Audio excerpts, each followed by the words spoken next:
Bonjour à toutes et à tous. Ce soir, je prends la parole avant le deuxième tour des élections pour vous rappeler ce qui me tient à cœur. Le mandat qui se termine s'est accompli en totale transparence et collégialité. Vous le savez, il suffit de se reporter aux délibérations publiques du conseil municipal pour constater que les décisions ont toujours été votées à la majorité par les élus. Ma seule autorité aurait été impossible sans ces votes majoritaires.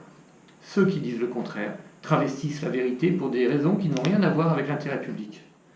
C'est ainsi qu'ont pu être réalisés durant ce mandat, entre autres, la reconstruction de la station d'épuration, le renforcement du réseau d'eau des rues Jean Moulin, Raoul Aubeau et Ambroise Croizat qui ont retrouvé de la pression, mais aussi le raccordement à ce réseau de la coopérative. L'installation de 16 ralentisseurs pour réguler la vitesse dans Fontaine. La rénovation de l'école maternelle avec son portail et sa porte d'entrée. La réfection du sol du gymnase Joyaux-Curie et le rafraîchissement des peintures.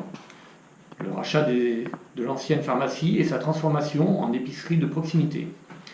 Le transfert dans le domaine communal des lotissements des Pommiers, des Laris, du Clos des Écoles et du Vieux Clos, celui du haut de la rue Benoît-Frachon est en cours. Le goudronnage de l'impasse Louis-Aragon, la prolongation de l'éclairage public dans les rues Parmentier, du Bois-Marie et des Pommiers, la plantation d'une trentaine d'arbres sur la ville, le rachat à un coût symbolique de l'usine Tréfumétaux par la ville et, après démolition, sa division en lots pour la revente. Cette initiative a engendré près de 60 emplois. La conservation de la maison du directeur, patrimoine historique qui permet l'accueil d'associations et du musée des petites voitures. Et enfin, le maintien de toutes les aides aux associations, subventions, moyens matériels et humains. Bien sûr, sans pouvoir tout énumérer, je suis fier de ce bilan, heureux de l'avoir accompli dans les responsabilités qui m'étaient confiées. Il me porte pour mon nouvel engagement des 6 ans à venir.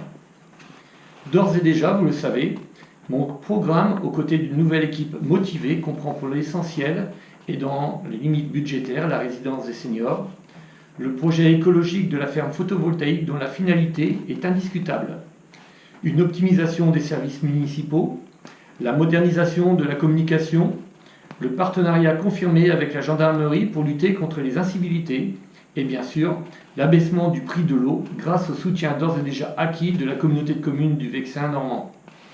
Sa présidente m'a confirmé son plaisir de nous accueillir et le préfet de l'Oise m'a confirmé la légalité de cette solution. Il est évident que le service de déchetterie se poursuivra pour tous dans la mesure où la seule adhésion de notre nouvelle communauté de communes au SMDO suffira. Mais au-delà de ces quelques projets, je prendrai en considération les demandes qui ne manqueront pas de surgir au fil de la vie municipale. Quelles que soient les difficultés, ma nouvelle équipe et moi-même saurons vous entendre pour continuer à bâtir le mieux vivre dans notre belle ville de Fontaine.